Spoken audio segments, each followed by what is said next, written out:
Oke, assalamualaikum warahmatullahi wabarakatuh. Halo semua.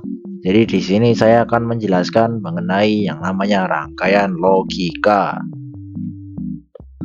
Nah, jadi pertama-tama kita akan berkenalan dengan namanya apa itu rangkaian logika. Nah, rangkaian logika adalah sirkuit elektronik yang mengolah informasi digital. Rangkaian ini dibangun dari komponen dasar yang disebut gerbang logika, seperti gerbang AND, OR, NOT, NAND, NOR, dan SOR. Ya, jadi intinya ini tuh adalah sirkuit yang dibangun itu dasarnya itu ada gerbang logikanya. Makanya disebut rangkaian logika. Nah, terus nah, rangkaian logika ini dipakai di mana aja? Nah, jadi umumnya itu dipakainya itu ada di gerbang logika diskrit, yaitu menggunakan komponen individual seperti transistor atau dioda. Nah, tapi sekarang itu udah jarang dipakai. Nah, yang banyak dipakai itu sekarang tuh dipakai di IC atau integrated circuits. Nah, ini tuh adalah intinya ya semacam chip yang isinya tuh logika, dimana tuh berisi dengan jutaan gerbang logika dalam satu chip kecil. Nah, contohnya itu ada IC 7400 yang biasanya itu dipakai untuk gerbang NAND. Nanti itu ada di implementasi ketika kalian ingin membuat yang namanya flip-flop yang SR gated SR latch. Nah, terus kita akan membandingkan. Jadi ada yang namanya logika kombinasional dan logika sekuensial. Nah, logika kombinasional itu adalah operasi berdasarkan aljabar boolean. Output hanya ditentukan oleh input saat itu juga. Nah, jadi kalau rangkaian kombinasional ini dia itu intinya tuh dari hasil output itu bergantung pada input. Nah, contohnya tuh ada di encoding, ada di decoder, encoder, ada di MUX, demux gitu. Nah, ini nih rangkaian logika kombinasional ini tidak memiliki memori, jadi benar-benar dari input langsung ke output. Nah, terus ada juga logika sekuensial. Kalau logika sekuensial ini dia itu bergantung kepada riwayat state sebelumnya. Nah, di dalam logika sekuensial ini biasanya terdapat memori yang berfungsi untuk mengingat state sebelumnya. Nah, contohnya itu kalau di dalam logika sekuensial itu ada flip-flop guys. Ini nanti kita bakal bikin seperti ini ya. Ini contohnya tuh flip-flop, ini SR flip-flop nih, pakai breadboard.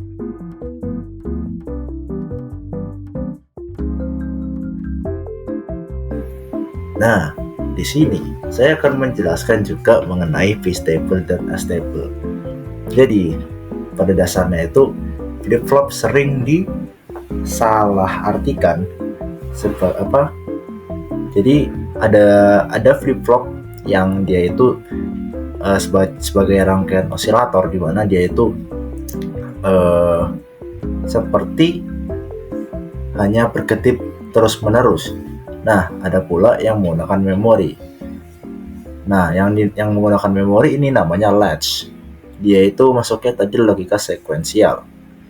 Nah, itu tuh ada namanya flip-flop B-stable, yakni flip-flop A-stable yang ditambah memori, jadi memiliki dua state stabil. Nah, kalau A-stable multivibrator itu dia berkedip secara otomatis, soalnya menyimpannya itu pakai kapasitor. Maka dari itu, flip-flop itu sering salah diartikan sebagai A-stable multivibrator. Nah, di sini saya juga akan membahas mengenai rangkaian sekuensial itu memiliki dua tipe memori. Ada asinkron dan sinkron. Nah, asinkron ini contohnya adalah set reset latch dasar, dimana dia itu menerima perubahan input secara langsung. Terus ada juga sinkron. Nah, kalau sinkron ini dia itu ada efek sampling dari clock. Jadi kayak ada tambahan namanya itu clock signal gitu, dimana dia itu nanti bakal berkedip-kedip gitu. Jadi kayak ibaratnya tadi A-stable itu kan dia kedip-kedip secara langsung. Nah, tapi ini tuh dia tuh memengaruhi output gitu. Nah, terus kita juga bahas ini, mengapa kok flip-flop ini penting.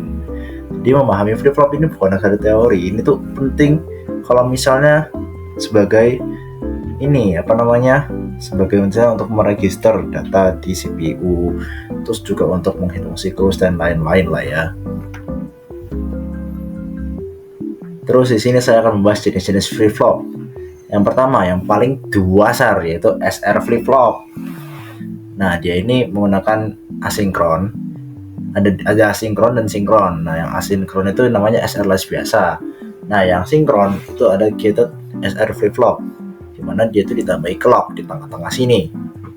Mana ya? Nah, di tengah sini tuh ada clock. Nah, itu tuh biasanya dibangun dari gerbang NOR atau NAND yang disilang. Nah, di sini tuh pokoknya cara kerjanya lihat di sini ya, ada di truth table. Dimana dia kalau di set 0 dan reset 0, clocknya juga mati, dia akan mati semua. Nah, tapi ada juga di mana state-nya kalau clocknya nyala itu dia nanti bakal keset di 1 gitu. Nah, terus dia juga begini, ya begitulah intinya. Dimana kalau misalnya dia dinyalakan semua, itu nanti bakal nyala semua. Seingat saya sih begitu ya. Oke, jadi saya di sini akan menjelaskan mengenai ini tadi SR, gated SR. Nah, lihat nih, kalau kita nyalakan dua-duanya tanpa menyalakan clocknya, nanti outputnya maka dia akan tetap karena fix. Lalu jika kita nyalakan clocknya, kita nyalakan S nih, ceklar. Nah, Q bakal nyala. Kalau kita matiin, dia bakal tetap nyala. Nah, tapi kalau R kita nyalain, dia mati. Q aksen ini, maka yang lampu hijau ini dia bakal nyala. Kalau dimatiin juga begitu. Nah, apa yang terjadi jika S sama R kita nyalakan?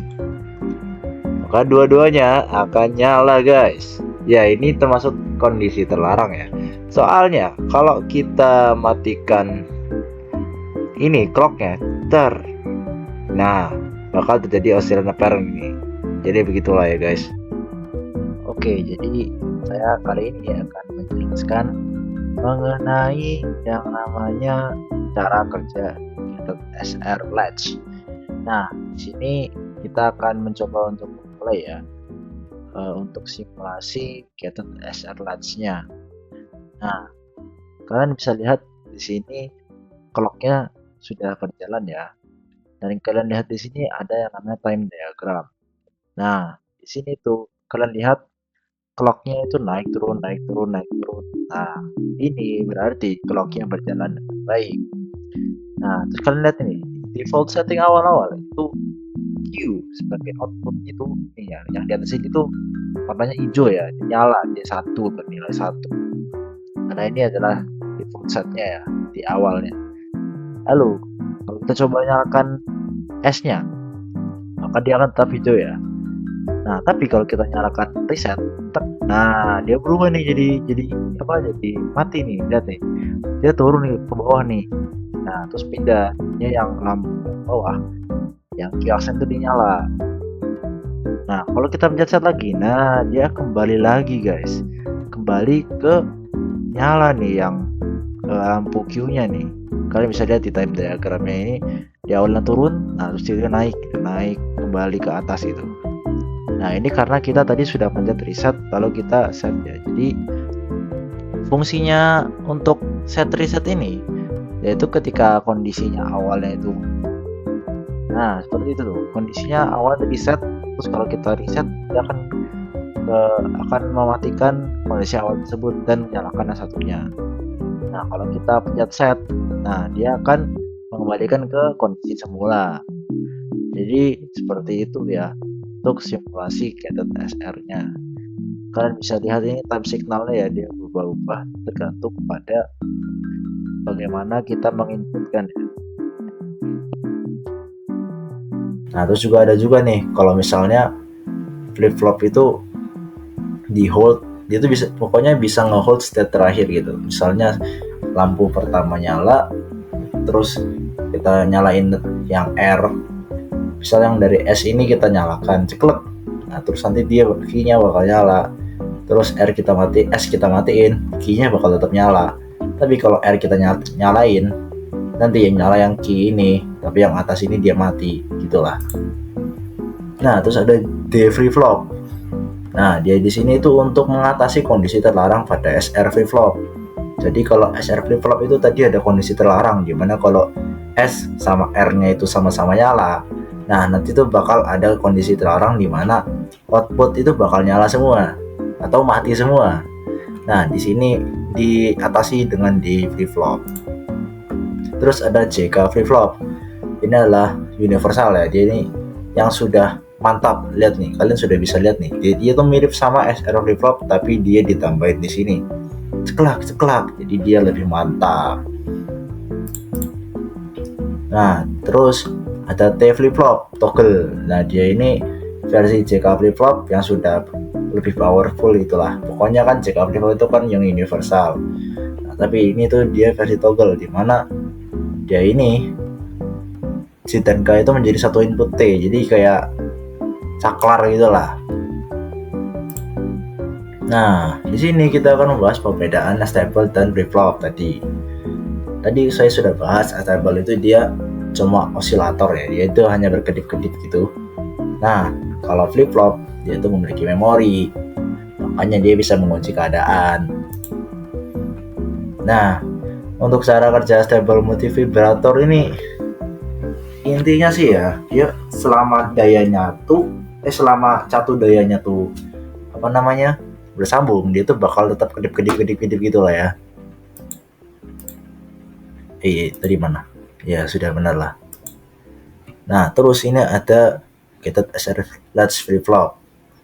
Nah, di sini tuh pokoknya di sini sudah dijelaskan ya. Jika salah satu input low, kalau salah satu inputnya mati, outputnya pasti nyala. Terus kalau misalnya pokoknya outputnya mati itu hanya semua jika inputnya itu nyala. Nah ya, kita buka di Logisim dah. Nanti. Nah, terus di sini ada cara kerja cara kerja SR latch tadi ya. Contohnya skenario 1. Clocknya mati. Kalau clocknya mati, terus 1 sama 2-nya di S sama R-nya dinyalain, ya akan ada yang berubah di outputnya. Soalnya udah kekunci. Nah, kalau misalnya clocknya dinyalain, nanti kalau kita ubah sesuatu di S atau R-nya nanti pasti akan berubah gitu loh. Nah, untuk cara merakitnya sendiri sebenarnya agak ribet untuk flip flop yang gated SR ya.